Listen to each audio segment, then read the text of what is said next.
Students, आज हम आपको एक्सप्लेन करेंगे समास। समास से पहले सबसे पहले उसकी परिभाषा को जान लें। अनेक शब्दों को संक्षिप्त करके नए शब्द बनाने की प्रक्रिया समास कहलाती है। यानी जो भी शब्द होते हैं उनको शॉर्ट करना समास का ही रूप होता है। दूसरे अर्थ में अगर हम इसको समझने की कोशिश करें तो कम से कम शब्दों में अधिक से अधिक अर्थ प्रकट करना समास कहलाता है। या फिर इसको इस तरह से भी लिख सकते हैं, दो या दो से अधिक शब्दों, और संस्कृत में शब्दों की जगह पदों का इस्तेमाल किया जाता है।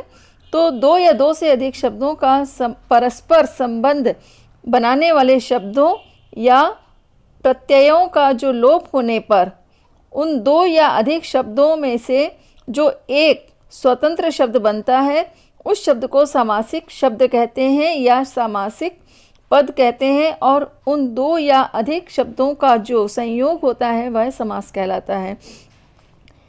और समास में कम से कम दो पदों का योग होता है, यानी कम से कम दो शब्दों का योग होता ही है। दो या अधिक पद एक पद हो जाते हैं तो वह एक पदी भाव समास कहलाता है, यानी दो शब्द या दो पद। फिर समास में समस्त होने वाले पदों का विभक्ति प्रत्यय लुप्त हो जाता है, यानी जब समास में दो शब्द समास में परिवर्तित होते हैं तो उसमें विभक्ति का जो उपयोग किया जाता है या प्रत्यय का जो उपयोग किया जाता है वह उसमें लुप्त हो जाता है, यानी विभक्ति या प्रत्यय को हटा दिया जाता है और फिर नया शब्द बनता है, वह समास कहलाता है। अब सारे पद जो होते हैं इन दोनों के बीच में संधि की स्थिति होने पर संधि अवश्य होती है। यह नियम संस्कृत तत्सम में अति आवश्यक होता है। समास में जब दो शब्द होते हैं तो दो शब्दों के बीच में जो संधि होती है, यानी दो शब्दों के मेल से जो नया शब्द बनता है वो संधि कहलाता है। और क्योंकि दोनों को जोड़ा जाता है जब वह संधि कहलाती है, लेकिन जो नया शब्द बनता है वो समास होता है, लेकिन उसका शॉर्ट फॉर्म। और समास की प्रक्रिया से बनने वाले शब्द को समस्त पद कहते हैं। जैसे देशभक्ति, मुरलीधर, राम लक्ष्मण, चौराहा, महात्मा, रसोई घर, ये सारे शब्द जो हैं ये समास के रूप में है, लेकिन इसका जब समास विग्रह करेंगे तो ये इस रूप में आ जाएंगे। समस्त पद का जब विग्रह करते हैं, यानी जो पूरा पद होता है उसका जब विग्रह करते हैं यानी उसे अलग करते हैं, तो उसे फिर से पहले वाली स्थिति में बनने की जो प्रक्रिया होती है उस प्रक्रिया को समास विग्रह कहते हैं। जैसे भी हमने आपको बताया था देशभक्ति, इसका समास विग्रह करेंगे तो देश के लिए भक्ति। मुरलीधर, अभी हमने आपको जो शब्द बताया था उसका समास विग्रह करेंगे तो मुरली को धारण किया है या मुरली को धारण करने वाला। और नेक्स्ट हमने आपको बताया था राम लक्ष्मण, राम और लक्ष्मण। चौराहा, तो चौराहा मतलब चार राहों का समूह। महात्मा, महान है जो आत्मा। रसोई घर, यानी रसोई के लिए घर। ये जो सारे हैं शब्द इनको समास विग्रह किया है।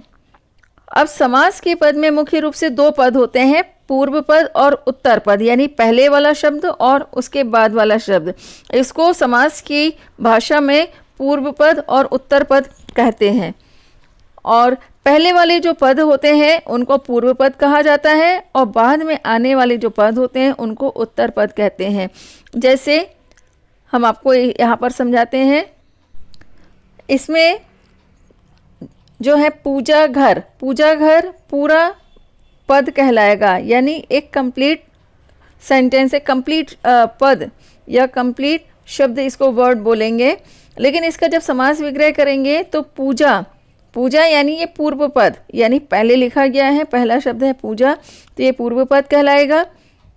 इसमें हम आपको समझाने के लिए प्लस लगा रहे हैं, लेकिन समास में प्लस का साइन नहीं लगाया जाता है, हमेशा ध्यान रखिएगा। तो इसमें हम आपको समझाने के लिए लगाया।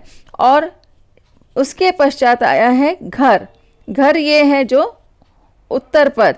अब पूजा के लिए इसका समास विग्रह किया है तो पूजा के लिए जो हो जाएगा आपका समास विग्रह होगा और घर जो होगा उत्तर पद होगा इसमें। फिर राजपुरुष, तो राज जो है आपका पूर्व पद होगा और पुरुष अगर लिखते हैं या राजपुत्र, इसमें राज पूर्व पद होगा और पुरुष लिखेंगे या पुत्र लिखेंगे वह उत्तर पद हो जाएगा। और इसका जब समास विग्रह करेंगे तो इसको इस तरह से लिखेंगे, राजा का पुत्र। ये आपका समास विग्रह का रूप होगा। अब समास के जो भेद होते हैं वो मुख्य रूप से 7 प्रकार के होते हैं। इसमें पहला होता है तत्पुरुष समास।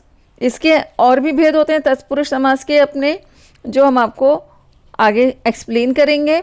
फिर नेक्स्ट होता है इसमें सेकेंड कर्मधारय समास, थर्ड होता है द्विगु समास, फोर्थ होता है बहुव्रीहि समास, फिफ्थ है द्वंद्व समास, सिक्स्थ है अव्ययी भाव समास एंड सेवंथ है नत्र समास।